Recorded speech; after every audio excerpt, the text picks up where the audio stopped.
예, 마지막 짧게 그 이벤트 3를 제가 정리를 하고 이번 학기를 마치도록 하겠습니다.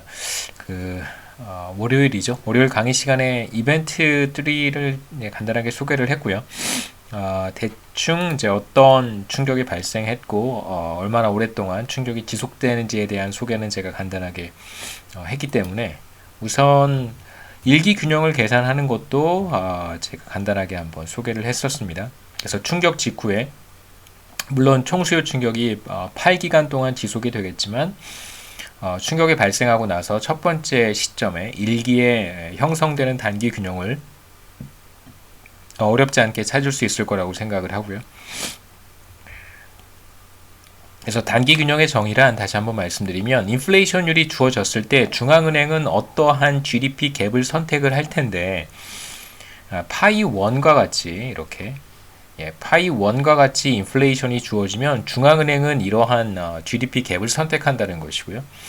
그 다음에 GDP 갭이 이렇게 주어지면 기업들은 가격 조정이 원활하지 않은 상황에서 GDP 갭이 이렇게 주어진다면 기업들은 당연히 가격 조정을 할 것이고 그 결과 어떠한 인플레이션율이 실현이 되냐면 파이 1과 같은 인플레이션율이 실현된다는 것입니다. 그게 이제 지금 우리가 보고 있는 단기 균형의 개념이고요.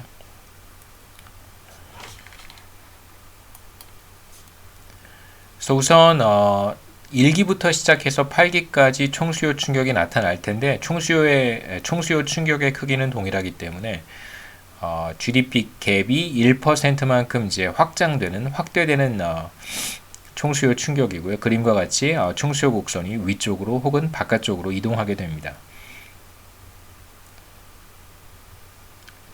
그래서 첫 번째 우리가 좀 생각해 봐야 되는 것은 앞서 이벤트 2와는 좀 상반되는 해석이 필요하다고 제가 월요일에 말씀을 드렸고 여기에서는 총수요 충격이 발생하게 되면 이제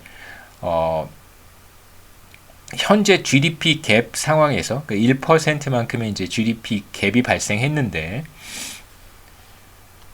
현재 상황에서 상당한 인플레이션 압력이 발생한다는 것이죠. 그래서 중앙은행은 이러한 인플레이션 압력을 해소하기 위해서 이 경우에는 금리를 당연히 인상을 합니다. 금리를 인상을 해서 어느 정도 GDP 갭을 누그러뜨리려고 하겠죠. 제가 그래서 월요일에 보드에다가 이렇게 표시를 했었습니다. 그 총 공급 곡선을 생각해 보시면 일기의 총 공급 곡선은 이제 파이 스타에 이렇게 쓸 수 있는데 총수요 충격으로 인해서 지금 GDP 갭이 상당히 늘어난 거잖아요. 1%만큼 확대가 되었습니다. 이걸 그대로 내버려두면 상당한 물가 상승률이 상당한 수준으로 상승할 것이라고 예상할 수 있기 때문에 중앙은행은 금리 인상을 통해서 GDP 갭을 조금 누그러뜨리는 것이죠. 총수요의 일부를 투자를 통해서 투자 감소를 통해서 총수요의 일부를 조금 누그러뜨리는 것입니다.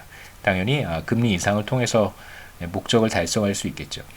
그래서 그 결과 이 안쪽으로 이렇게 수렴해 갈 거라고 우리가 이야기할 수 있습니다.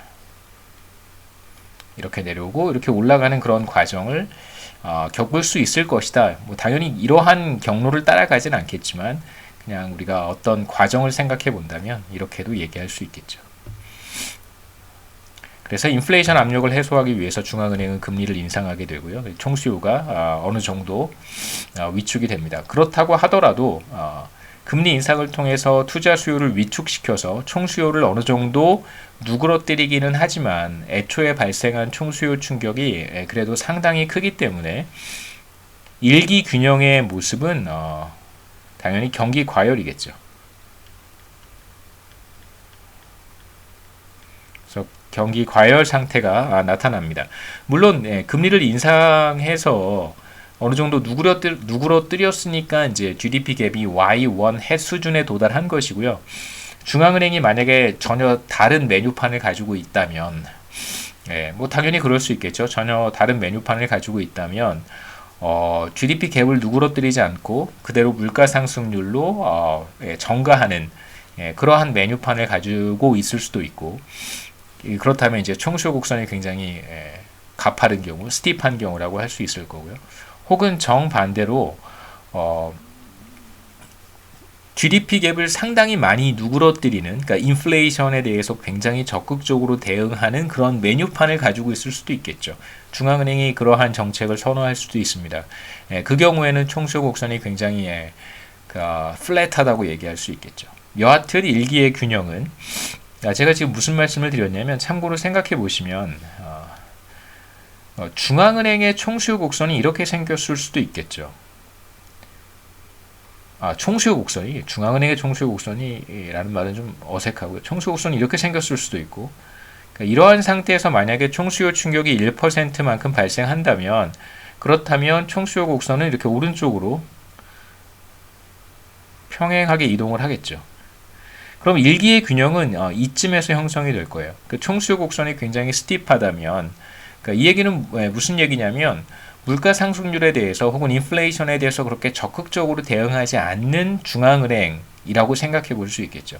중앙은행이 인플레이션에 대해서 미온적으로 대처한다면, 혹은 GDP 갭이 변화하는 것에 대해서 상대적으로 더 민감하다면, 그러면 가파른 형태의 AD 커브가 그려질 것이고, 우리 그렇게 그려볼 수 있고, 그 경우에는 일기 균형이 이제 여기에서 형성이 되겠죠. 정반대로 만약에 중앙은행이 굉장히 호키시하다면, 그 뜻은 무슨 뜻이냐면 인플레이션에 대해서 굉장히 적극적으로 대응한다는 것이죠. 그러면 총수요 곡선은 굉장히 그 완만한 형태, 플랫한 형태가 될 수 있습니다. 이런 형태가 되겠죠. 총수요 충격이 발생한다면 총수요 곡선은 이렇게 오른쪽으로 이동할 텐데, 이렇게 이동할 수 있습니다. 제가 잘 그렸나요, 그림을? 썩 나쁘지는 않은 것 같습니다. 이제 조금 제대로 그려보겠습니다.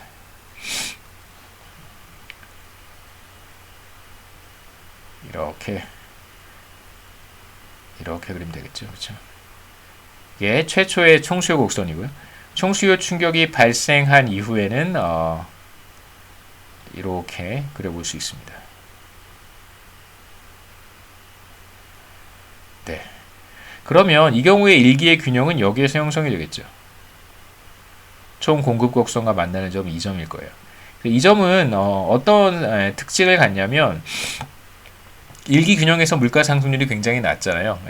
그런 특징을 갖는다고 할 수 있습니다.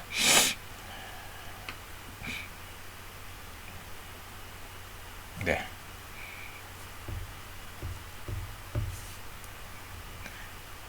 이건 이제 총수요 충격이 발생했을 때 IS 커브와 사실 MP 커브를 우리가 결합해서 총수요 곡선을 도출했는데, 그렸다고 얘기할 수도 있고 도출을 했었는데요. 총수요 충격은 IS 곡선이 위쪽으로 바깥쪽으로 이동하는 것과 같고요. 사실 총수요 충격은 IS 커브에 있는 거니까요. 이제 총수요 충격의 결과겠죠. IS 커브 바깥쪽으로 이동할 것이고, GDP 갭이 1%보다 작아지기 위해서는 반드시 중앙은행이 금리를 인상을 해야 됩니다. 그래서 MP 커브가 이렇게 위쪽으로 이동해야지만, 그래야지만 GDP 갭이 1%보다 작아지겠죠. 이제 이러한 그 메커니즘을 여러분들에게 조금 그러니까 단계별로 나누어서 말씀을 드리려고 이제 이 그림을 여기에 제가 넣은 거고요. 여하튼 일기 균형은 우리가 이렇게 찾을 수 있었고, 그 다음에 각각 인플레이션율 파이1과 y1 햇도 제가 월요일에 계산을 했었습니다. 그럼 이제 2기에는 어떻게 될까? 중요한 것은 총수요 곡선은 그 자리에 그대로 머물러 있습니다. 왜냐하면 2기에도 1만큼의 총수요 충격이 또다시 발생을 한다고 생각하셔도 괜찮고, 1기에 발생한 총수요 충격이 그대로 2기까지 지속이 된다고 생각해도 좋습니다. 그래서 여하튼 2기의 총수요 곡선은 이렇게 생겼을 거라는 거죠. 1만큼의 충격이 여전히 남아 있고요. 그 다음에 그래서 바깥쪽으로 이동한 상태로 2기에도 AD 커브는 그 자리에 그대로 머물러 있을 것입니다. 이제 반대로 총 공급 곡선의 변화가 나타날 텐데, 이제 총 공급 곡선은 이렇게 표현할 수 있겠죠. AS 커브는 전기의 물가 상승률을 이제 우리가 생각을 해야 됩니다. 전기의 물가 상승률이 바로 이거니까요.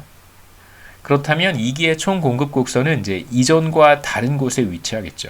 그래서 절편이 파이 1이 되도록 혹은 앵커가 파이 1이 되도록 다시 말하면 반드시 이 점을 지나야 되겠죠. 그래서 AS 커브는 2기의 총 공급 곡선은 더 이상 이 자리에 머물러 있는 것이 아니고 이제 위쪽으로 이동하게 됩니다. 물가 상승률이 상승했으니까요. 앵커가 달라지면서. 그래서 이게 바로 2기의 총 공급 곡선이 되겠죠. 그러면 뭐 2기의 균형도 우리가 어렵지 않게 찾을 수 있습니다.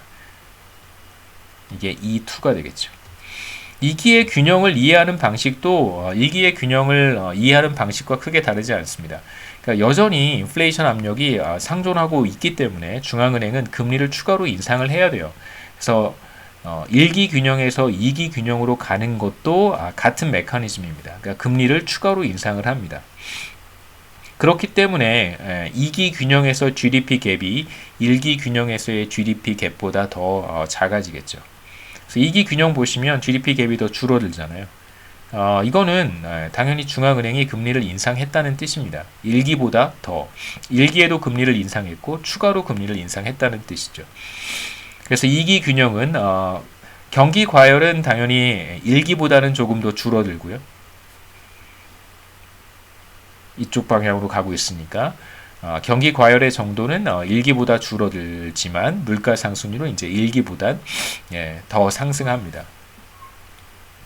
이건 기본적으로 간단해요. 앵커가 달라졌고, 그러니까 2기를 생각해 보시면 돌아가 보겠습니다. 2기의 AS 컵을 제가 여기다 적어놨는데 기본적으로 앵커가 상승했어요. 그러니까 1기와 비교했을 때 1기의 앵커는 파이스타였는데 이제 2기의 앵커는 파이 1이니까 기본적으로 그 레퍼런스가 되는 물가 상승률이 높아졌기 때문에 2기의 물가 상승률은 경기가 과열 상태가 된다면 그렇다면 당연히 물가 상승률은 더 상승할 수밖에 없습니다. 그러니까 파이 1이 앵커가 됐고 여전히 경기 과열이 지속되고 있기 때문에 파이 2는 당연히 파이 1보다 더 높을 수밖에 없는 것이죠. 그래서 2기의 물가 상승률도 당연히 더 높습니다. 그 다음에 이제 3기가 되면 어떻게 될까? 당연히 3기가 되면 AS 커브가 또 이동해야 되고 총수요 곡선은 3기에도 총수요 충격이 그대로 남아있기 때문에 사라지지 않고 남아있기 때문에 총수요 곡선은 그 자리에 그대로 머물러 있습니다. 그래서 AS 커브가 다음 그림에서 제가 그려보긴 했지만 한번 생각해 보시면 3기의 AS 커브는 반드시 이 점을 지나야 되겠죠. 이제 이게 앵커가 됩니다. 그래서 3기의 AS 커브는 여기에 이렇게 위치할 거예요. 더 이상 이런 AS 커브는 이제 존재하지 않습니다. 그렇다면 3기의 균형은 총수요 곡선과 이동한 총 공급 곡선이 만나는 바로 이 점에서 3기의 단기 균형이 형성이 되겠죠. 그래서 보시면 AS 커브는 위쪽으로 이동하게 되고 3기의 균형을 우리가 또 어렵지 않게 찾을 수 있습니다. 3기의 균형도 똑같은 인터프리테이션을 갖고 있어요. 여전히 물가 상승 압력이 존재하고 있기 때문에 중앙은행은 금리를 추가로 또 인상하는 것이고요. 그래서 경기 과열을 조금 더 누그러뜨려요.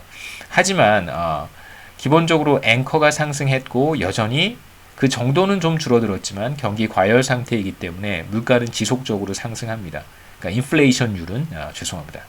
이게 물가가 지속적으로 상승하는 건 당연한 거고요. 물가 상승률이 인플레이션율이 예를 들면 뭐 4%에서 이제 5%로 상승하는 것이죠.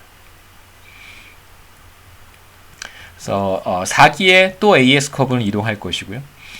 그 4기의 단기 균형을 찾아볼 수 있고 5기에도 또 이동할 거고요. 6기, 7기, 8기 이렇게 해서 8기까지 총수요 충격이 지속적으로 경제 내에 영향을 미친다고 제가 서두에 말씀을 드렸으니까요. 이제 8기가 되면 대충 한 여기쯤 도달하지 않겠는가 이렇게 우리가 추측해 볼 수 있겠죠. 그래서 경기 과열 정도는 8기면 2년 정도 되거든요. 그러니까 2년 동안 그러니까 우리가 지금 한 기간을 분기로 생각하고 있고 4기간이 1년 정도니까 2년 동안 그 중앙은행이 사실 지속적으로 금리를 인상하면서 과열된 총수요를 조금씩 이제 누그러뜨려 온 것이죠. 그래서 경기 과열 정도는 이제 다 해소가 됐습니다. GDP 갭이 0에 근접했다고 할 수 있겠죠. 하지만 이제 물가 상승률은 꽤 높아요. 물가 상승률은 총수요 충격이 최초에 발생했을 때 만약 그대로 내버려 뒀었더라면 실현되었을 물가 상승률과 같습니다. 무슨 뜻이냐면 돌아가 보죠. 처음 슬라이드로 가보겠습니다. 이벤트 3에 처음 슬라이드로 한번 가보면 여기에서 총수요 충격이 발생했고 이걸 그대로 내버려 두면 그러니까 다시 말하면 총 공급 곡선이 이제 수직선의 형태를 갖는다고 생각해 볼 수 있겠죠. 만약에 총 공급 곡선이 수직선의 형태라면 이게 뭐 제가 여러분 뭐 짐작하셨겠지만 총 공급 곡선이 수직선의 형태라면 AS 커브를 이렇게 쓰시면 됩니다. 이게 총 공급 곡선이 수직선이란 뜻이에요.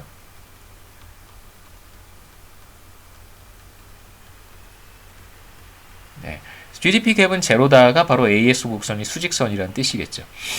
그러니까 만약에 이렇다면 AS 커브가 이렇다면 그러면 최초에 발생한 총수요 충격으로 인해서 물가 상승률은 즉각적으로 이렇게 충격의 크기만큼 혹은 뭐 물가 상승률은 1 나누기 B의 P만큼 상승할 것이다 라고 우리가 얘기할 수 있겠죠. 만약에 총 공급 곡선이 세로축의 절편과 같다면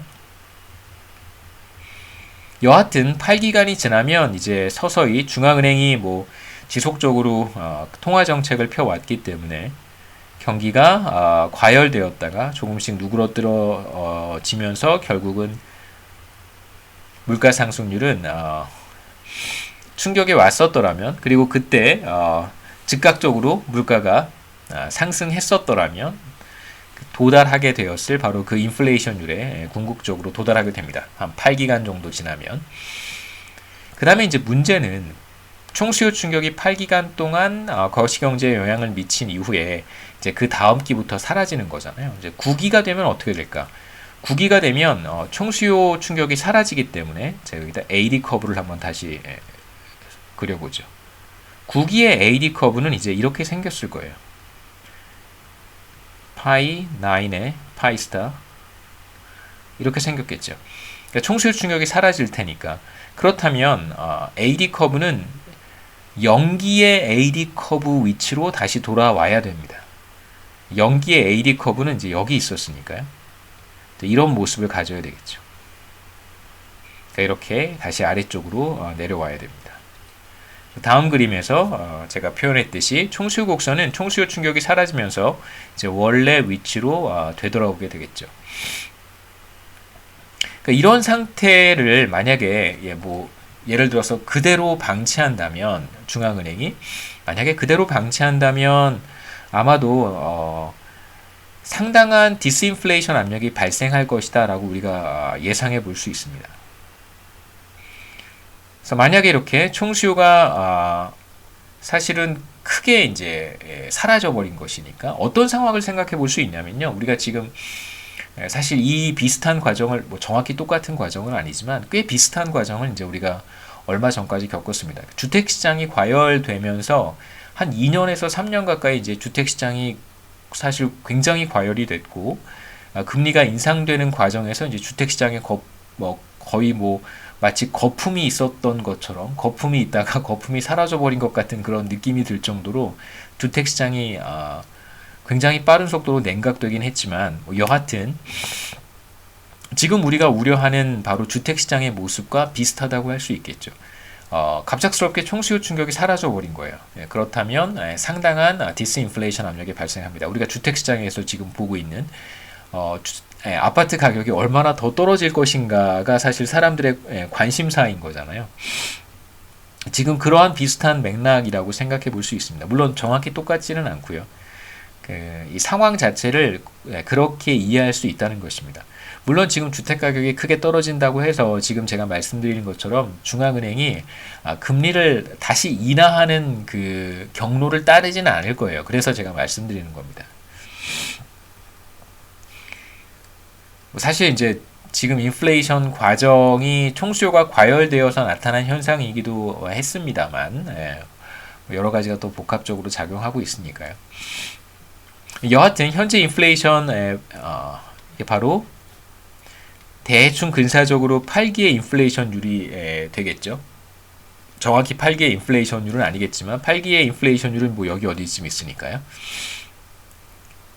현재 인플레이션율 수준에서 사실상 네거티브 샥이 다시 발생한 것이나 다름이 없습니다. 그러니까 8기간 동안 영향을 미쳤던 파지티브 샥이 없어지면서 총수요 곡선이 이제 이전 위치로 되돌아간 것이니까요. 그래서 상당한 디스인플레이션 압력이 발생할 것이고, 디스인플레이션 압력이 발생하게 되면 이제 중앙은행은 다시 금리를 인하하는 정책을 선택하겠죠. 그래서 총수요 곡선과 총 공급 곡선이 만나는 점으로 요점이 바로 9기의 단기 균형이 될 거예요. E9. 그래서 여기에서 우리가 생각해 볼 수 있는 것은 총수요 충격이 사라졌음에도 불구하고 경기가 그렇게 크게 침체되지 않는 이유는 중앙은행이 금리를 인하했기 때문에 그렇습니다. 그래서 9기의 GDP 갭은 한 요 정도가 되겠죠.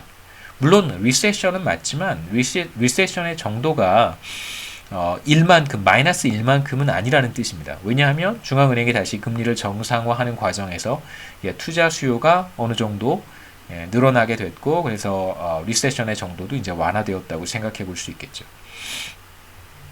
그래서 9기의 균형을 우리가 이렇게 찾아볼 수 있고, 9기의 인플레이션율과 9기의 GDP 갭.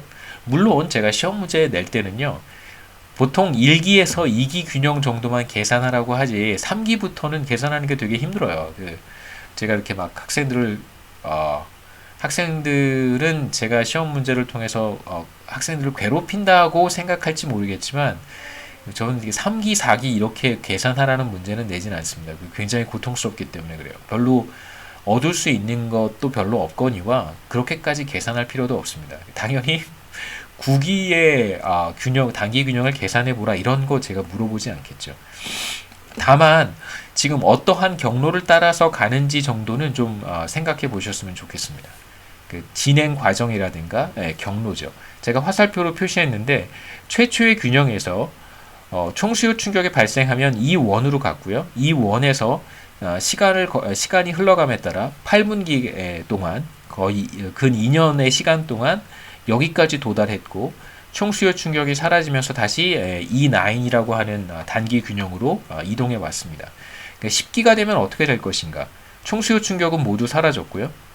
이제 물가 상승률, 인플레이션율이 파이 9으로 정해졌으니까 10기의 총 공급 곡선은 반드시 앵커가 파이 9이 되어야 되겠죠.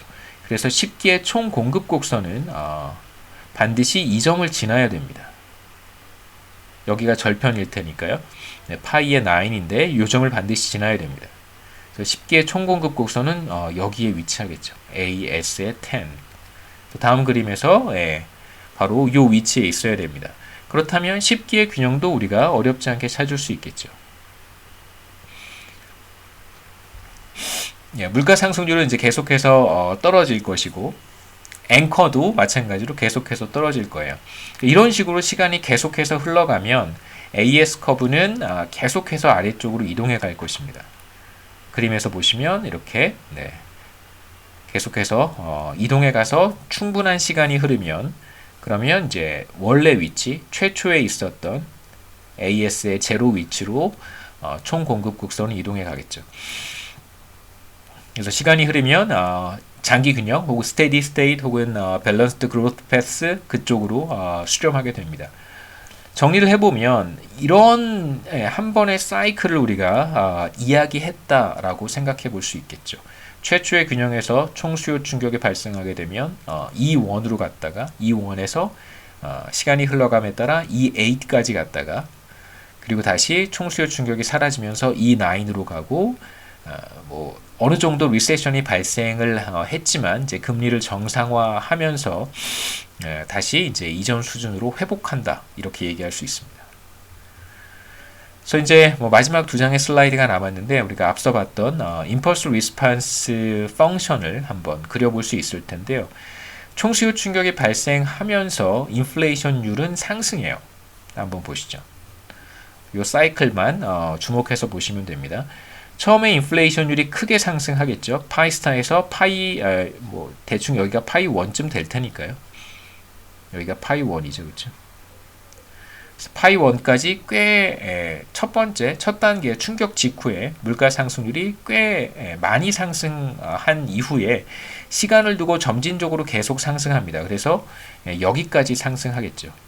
그래서 한번 상승한 다음에 점진적으로 계속 시간을 두고 상승하다가 총수요 충격 여기가 이제 한 8기쯤일 거예요. 그런 다음에 지금 제가 파이에 대한 이야기를 하고 있습니다. 그러다가 총수요 충격이 사라지면 물가 상승률은 푹 꺼지겠죠. 지금 주택 가격이 하락하듯이 푹 그렇게 떨어지는 거예요. E9 수준까지. 그런 다음에 이제 시간을 두고 다시 천천히 이전 수준으로 돌아가겠죠. 이런 식의.